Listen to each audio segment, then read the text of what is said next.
వినయ్ అన్న జిమ్కి స్కిప్ చేద్దాం అనుకున్నాడు ఇవాళ. బండి లేదు అది ఇదని ఏదో రీజన్ చెప్తుండు. వినయ్ అన్న వాళ్ళు ఇంటికాడికి వచ్చి నన్ను తీసుకోపోవడం. పొద్దున్నే బేవర్స్ గాళ్ళు ఎక్కువైపోయారు. అనాదా ఏం రీజన్ చెప్తాడో చూద్దాం. ఒకరోజు రెస్ట్ అని అన్న బాడీకి అయిపోయింది, బతికి అయిపోయింది. నీకు కొత్త చెక్కేస్తారులే ఈ రోజంతా.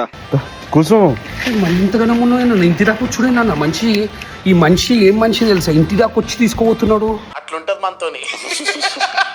నాతో ఇట్లా ఉంటావు అన్న, వేరే క్లయింట్స్ తోటి కూడా ఇట్లా ఉంటావు అన్న. అందరితో అంతే అన్న. నేను ఇంత ఎండలా నిలబడుతున్నా వచ్చినా చూసినావా అన్న? నువ్వు నా గర్ల్ ఫ్రెండ్ లెక్క చేస్తున్నావు. నాకు అర్థమైతే లేదు. ఎంతకి తెగించారా? నిజంగా చెప్తావు, ఒక గర్ల్ ఫ్రెండ్ ఉంటుంది చూసినావా? ఎక్కడున్నావు, ఏం చేస్తున్నావు, రావయ్యాల వర్కౌట్కి. సార్ అన్న నేను రాలేనని ఇలా రెస్ట్ తీసుకుంటే లేట్ అవుతుంది. ఇక్కడ వచ్చి కూర్చున్నాడు. జల్ది బాబు. ఇప్పుడు ఇంటికాడ నుండి ఎక్కించుకొని వస్తే వర్కౌట్ చెప్పిస్తాం. ఇక్కడ కూర్చున్నందుకు ఒక రేపు కాను ఆడ నుండి లెక్చర్ చేసుకుంటా రమ్మని చెప్పిన ఏం చేస్తాడు? ఆపరని యాక్టింగ్ తట్టుకోలేకపోతున్నాను ఇక్కడ. ఏమైందన్నా చేసుకుంటూ వస్తున్నావు ఆడ నుండి?